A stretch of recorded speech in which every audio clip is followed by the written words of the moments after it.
فيأتون إلى إبراهيم عليه السلام فيقولون: يا إبراهيم، أنت عبد الله ورسوله، وسماك الله عبدا شكورا، واتخذك الله خليلا. كأنهم يقولون: يا إبراهيم، أنت لك مقامك عند الله فاشفع لنا. قال: إني قد كذبت 3 كذبات، نفسي نفسي نفسي، اذهبوا إلى غيري. 3 كذبات.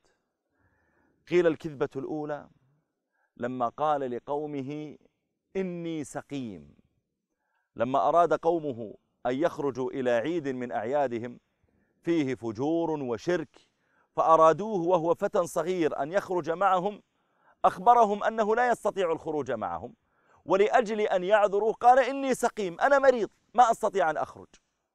وهم فعلا قد أمرضوا قلبه بشركهم وكفرهم.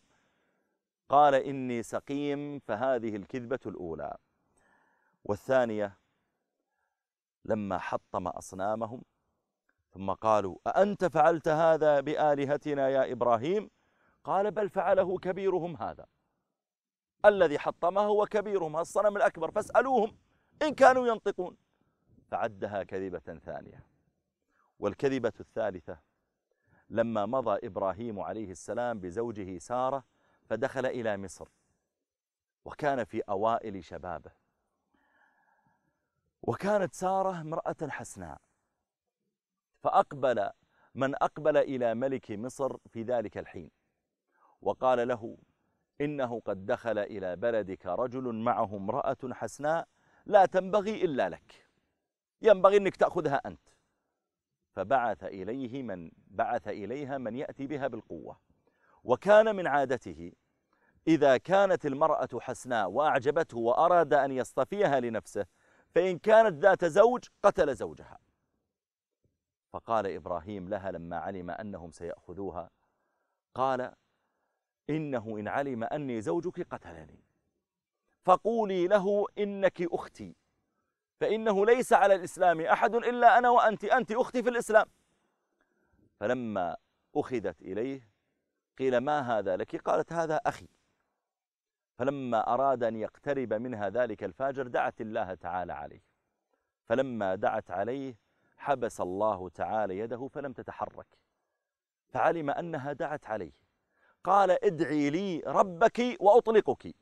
فدعت الله فأطلق يده، لكنه أراد أن يبطش أخرى فدعت عليه، ثم دعت له أن يطلقه الله فأطلق، فقال: أخرجوها من عندي. ولأجل أن يترضاها لئلا تدعو عليه أعطاها جارية اسمها هاجر. فإبراهيم عليه السلام في يوم القيامة عندما يتذكر كل إنسان يتذكر أعماله جعل يتذكر كل حياته، وإذا حياته مشرفة، دعوة إلى الله ونشر للتوحيد وعبادة وصلاة وتلاوة وذكر واستغفار وبكاء بين يدي الله وابتلاء في الله وإلقاء في النار، أنواع من البلاء والعمل الصالح، لكنه لا يذكر إلا هذه الكذبات ال3. قال: إني كذبت 3 كذبات فأنا أخاف على نفسي، نفسي نفسي نفسي، اذهبوا إلى غيري، اذهبوا إلى موسى.